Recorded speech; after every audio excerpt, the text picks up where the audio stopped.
As you know, you're the Fat Cat developer, and you know the book on you is that you throw little old ladies who can't afford the rent out of the apartment. I don't think that's the book on me, if you want to know. Well, certainly I don't think it is at all. I think probably it's just the opposite. We have very wealthy people in this particular building. We have a building on 100 Central Park South, probably the best piece of real estate in New York in the world. And we have very wealthy people, extremely wealthy people living in this building. Well, they have second homes. It's not quite accurate to say that every occupant is an extremely wealthy person. No, but the ones that were complaining were the wealthy ones. The ones that were complaining, Phil, were the wealthy ones. These are people with a lot of money. One of them owns a brownstone, a number of brownstones on East 66th Street, and yet she's living in this building for a rent-controlled rent. The rent-controlled people, the people that need rent control, they're not the ones that are protected. It's people that are usually wealthy with a lot of influence that have the connections to get a rent-control apartment. People that might need it, they don't have rent-control apartments. Well, that's a little facile. I mean, it's a little bit like saying, you know, those people are out of work because they're lazy. No, it's I think it may be. Well, first of all, the building on Central Park South has been settled. You own it, and you've made your deal with all the residents. We're very happy with it. Score one for you. Very happy with that. Back to this lawsuit. So you hire Roy Cohn, and he goes to work, and you win it. Cohn doesn't like lawyers either because they always want to settle, and you don't like that about lawyers.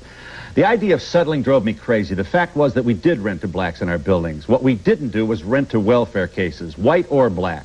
I'd watched what happened when the government came after Samuel Lafrac, another builder, and he caved in and started taking welfare cases. They virtually ruined his buildings. Welfare cases ruined his buildings. Isn't that... Aren't you pretty close here to looking like an insensitive guy from atop your Trump Tower looking down on the Woolman Rink over the vast holdings of your own empire? Shouldn't we have just a little more understanding from a man of your influence and wealth on the issue of making New York livable for all of us, safety on the subway? If the answer is absolutely, then we can't continue to give you guys these big tax breaks, and that would go for General Electric and NBC too.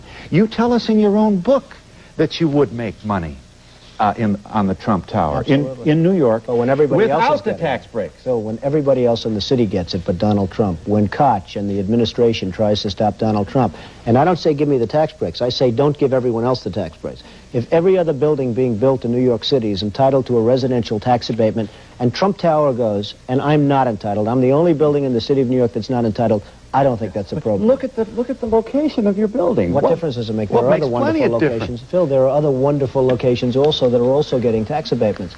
I won the case. They didn't give it to me. It took me 2.5 years in court. I won it 7-0 in 3 different courts, and I'm very happy about it. I didn't win it because I so much needed it as much as because on a moral principle I was entitled to it. If nobody's going to get it, I'm satisfied. If everybody's going to get it, I shouldn't be the only one that's not getting it, Phil. And I know you well enough to know that you wouldn't take it either. If you were in my position, you wouldn't take that. So that's what happened.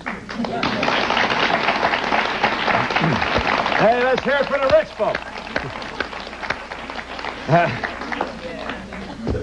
But you tell us also in your book, you left Queens and you left Brooklyn for Manhattan to get away from rent control. You're honest to tell us in this book. No, I'm honest. Hey, I'm not running for anything, Phil. I'm not running for office. I don't have to lie in a book. I want to tell the facts, okay?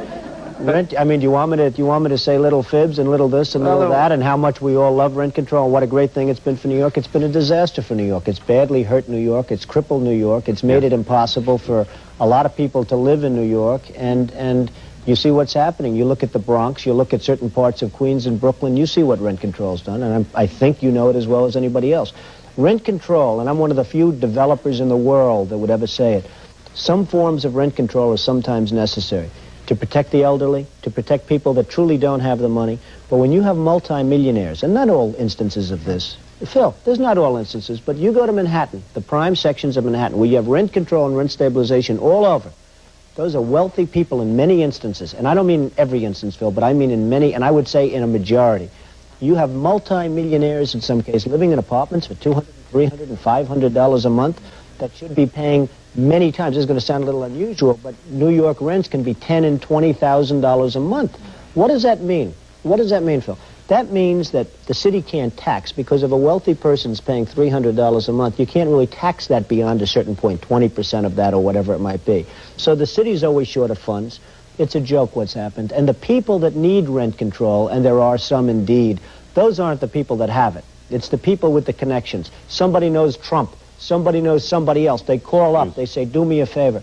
That's what it's all about. This audience wants to get in here. Mr. Trump, sir, if your position is, let's grant a given. No doubt about it. Under rent control circumstances, there are going to be certain people who don't need it who get it. Not unlike Social Security. There are going to be some people who get it who don't need it. But to suggest that rent control is somehow being pervasively abused throughout the island of Manhattan by people who don't need it, I do have plenty of doubt. Well, you ought to check the numbers, Phil. I mean, I can tell you something. Now, one little thing. All I'm asking for is a simple thing. Give a means test. If a person makes $150,000 a year working in a big advertising agency, if a person makes $200,000, $300,000, $100,000, $75,000 a year, let there be a means test so that that person will give the apartment to somebody that can afford it if you have to do that, Phil. Why can't there be a means test? Why should multimillionaires live for $300 or $400 a month when poor people are paying more than that and have to pay more? And how many people would have to work in the office to determine whether or not people are of means or not of means? And would you build the building? It'd be a very large one, occupied by thousands of bureaucrats trying to figure out who does and who doesn't. You wouldn't. It isn't that simple. Just to. And what about? You know the kind of money you're talking about? If you emptied and made available to people that need really this protection, the apartments occupied by very wealthy people in New York, you're talking about tremendous amounts of money. And I mean, if you're talking about a number of accountants in order to administrate a program, you're not talking about a lot relative to what we're talking. You should not have called Mayor Koch a moron. That was not good public relations. Hey, what can I do? Well, doesn't it, isn't this, aren't you a little, don't you want to take this back at all? I don't think that's bad public relations. No, I don't take it back. When it comes to running the city, he's about as bad as anybody I've seen. Ed Koch has been a disaster for New York. People that live in New York understand it. Taxes have gone through the roof. Everything's gone through. You have, whether it's a Wallman rink or a subway system, whether it's a school that comes in and takes 8 or 9 years. Excuse me, but here you're out with your folks at City Hall getting your picture taken. Was it the good old days? Well, I guess you liked me in those days. No, I just think that, and this is, and I don't think you have to be passionately committed to City Hall or anybody to conclude that this kind of language from someone of your power and influence is not good style. Phil, from my standpoint, it doesn't really matter. Again, I'm not running for office. If the point is made better by saying that, let the point be made. He's done a lousy job as the mayor. Anybody from New York probably understands it and knows it. It's gone down now, and it's going down as the most corrupt. Hey, Phil. This is the most corrupt administration in the history of the city. They have their problem. I happen to agree with your assessment of Mayor Koch in New York City. What do you think will finally have to happen to bring his downfall? Well, I have a feeling, and maybe it's more of a prediction. I think that the incompetence and corruption of the Koch administration will eventually lead to his resignation or his just having to be forced out, because I think he's that bad. And as Phil says, I don't like mincing words, because what difference does it make? Again, I'm not running for office, so it doesn't matter. I can stand up here, and unlike a lot of people that I watch, I can say what I think. But that's much of a prediction. I believe that the incompetence and corruption will ultimately lead to his having to get out. When I see a total ripoff of this country by Japan, where they literally have no defense budget, where we have to borrow money from them in order to get them oil and defend the Persian Gulf, where most of the oil goes to Japan and other countries, not us. We get 4% of our oil. When I see Kuwait, a total ripoff, we're bringing the Bridgeton. You remember the Bridgeton? Their oil minister sat back and he laughed at how much money he's going to make. Why aren't we getting some of that money? Why aren't we getting it? They're taking in billions and billions of dollars. And we can't even land a helicopter on Kuwaiti soil. You tell me that's right. Saudi Arabia, they wouldn't even be there except for us. And in Saudi Arabia, we couldn't even use their minesweepers, Phil. You know it. We said, could we use your minesweepers? Ours are old, outdated, not worth a damn. They said, no, you can't use our minesweepers to protect the Persian Gulf. I mean, it's a disgrace. What's going on? On his enemies. If people screw me, I screw back in spades.